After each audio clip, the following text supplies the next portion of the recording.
9 months. That's how long it takes to give birth to a baby. Writing a book can take much longer. The commitment to have a child has obvious correlations with creativity. They both bring something new into the world. Additionally, children and art are two ways we find fulfillment in life. However, human life and a creative project should not share the same level of seriousness. In Elizabeth Gilbert's Big Magic, she references a Truman Capote quote. Finishing a book is just like you took a child out into the backyard and shot it. She then cautions us to not mistake our creative work for a baby. Associating creativity, career, or a personal pursuit with a living being will cloud our judgments. As they say, you become too close to it. When you're too close to your creative work, you don't know what to change, or worse, you wouldn't want to change anything. You probably heard the phrase, kill your darlings.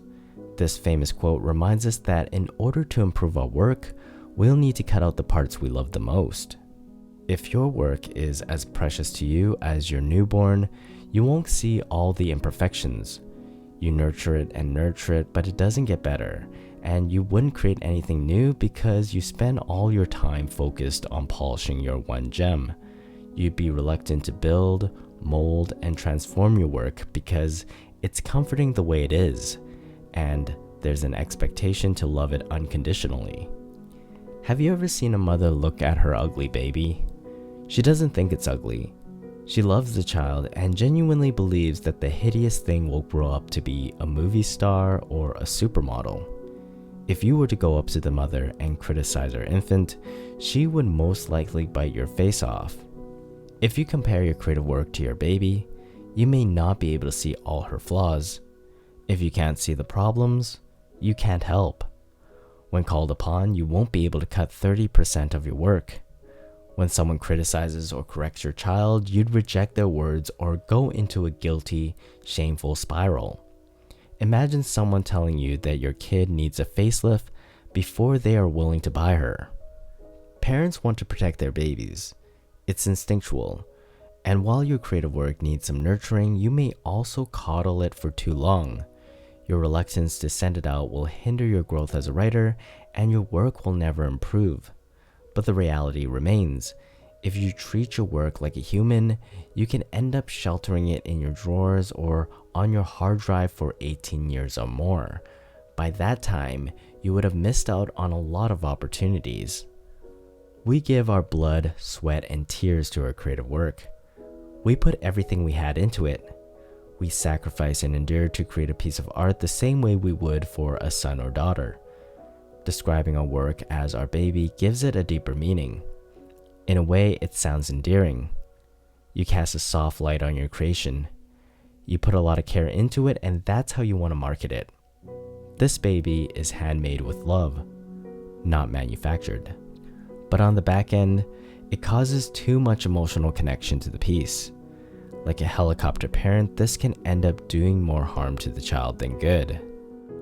Elizabeth Gilbert tells us to consider ourselves the baby to the creative work instead.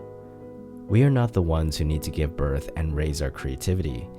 It's the creativity that gives life to us. It's the creative act that teaches us, helps us grow, and shows us how to live. Each project we work on and complete becomes a snapshot of that moment. We become what we've made. We are not giving birth to our creative work. Our creative work is giving birth to us, over and over again. As we look back, we see a trail from where we've come. This way of thinking eliminates the pressure of a parent and offers us a chance to explore our childhood desires and express ourselves. We can be curious again. We should treat every project as a lesson, a continuum. It took that piece to get me here, and it'll take this piece to get me there. Your creative work is not your baby. Your creative work doesn't need to grow up to be a doctor, lawyer, or engineer. It doesn't need to take care of you when you're old. If you kill it, you won't go to jail. Nobody will even notice. So lose that pressure. Finish your book, take it to the backyard, and enjoy the outdoors together. Nobody needs to shoot anything. Thank you for watching. If you enjoyed this video, please give it a like, My name is Elliot. I make videos about writing and the creative process. If that interests you, please check out this playlist right here and don't forget to subscribe.